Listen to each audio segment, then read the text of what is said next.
Nandito po ako sa phase 1 guys. At tuloy-tuloy tayo sa ating pagbablog dito. Ayan guys, magagara po yung mga bahay nila dito. At sinasabi ko sa inyo, kaiba talaga siya dito guys.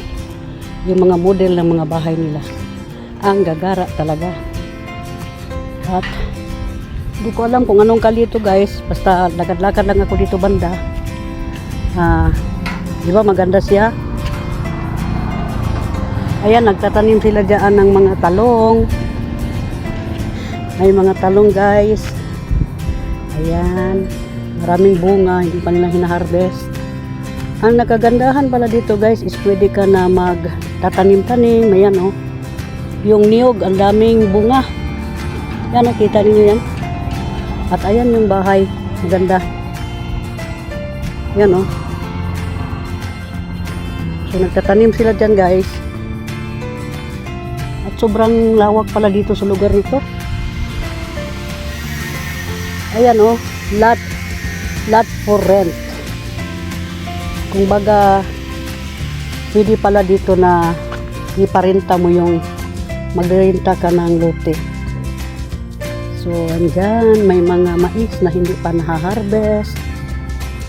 Yan guys oh, yung kanilang mais na hindi pa na-harvest. At sorry po dyan sa maingay na ano, may ginagawa yata doon. So napansin ko talaga dito guys na yung model ng bahay talaga nila is kaiba sa amin. So ayan po. At dito banda may mga tanim sila na mga gulay, kasaba, mani. Ayan oh, may mani pa guys oh. Kung masipag ka lang talaga dito banda guys, makakaroon ka talaga ng mga magagandang tanim. Ayan oh, may okra pa oh. Ayan. Ayan, may alagbati pa yan sila guys. Ayan oh, alagbati. Ayan.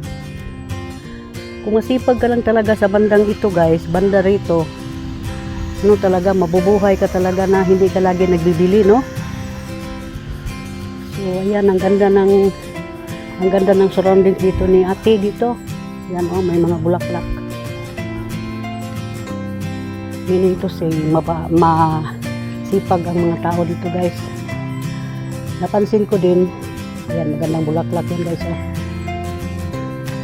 Magagandang bulaklak. Ayan. So, sobrang tahimik dito guys. Ayan, may tubo pa guys oh. Pag magkakita ako ng tubo guys, alam nyo ba kung ano ang naalaala ko? Yan ang dahilan kung bakit nabungal ako sa ano ko, sa ngipin ko, kasi kinagat ko yung kanyang balat. So ayan. Oh, ang gagara pala ng bahay dito guys. Ayan oh. Ang iba dito gumagamit pala ng solar. Sorry guys ha, hindi ko alam talaga kung anong area ito. Basta banda day ka din ito guys. Sa kabila niyan, doon na yun ang main road. So ibang kalsada itong napuntahan ko. Ayan. So part din ito sa aking exercise guys ha. Ayan, sa ate. Daan lang ko ate ha.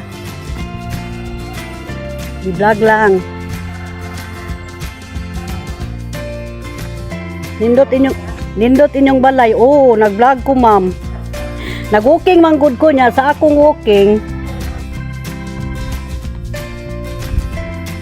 Wow. Ang ganda talaga dito guys. Amazing place. Very very cool and quiet place. Ano pala itong kali na ito? Oregon. Kita niyo yan guys. Siguro nakita niyo yan no. Yan siguro yung patula no. Oh, patula. Daming bunga oh. Wow, daming bunga. Malalaki. Ayan, may nahulog pa. Ayan, ilapit natin yung kanyang bulaklak ng patula. Wow. Patula ba ito guys o sikwa? Nakalimutan ko yung nakalimutan ko.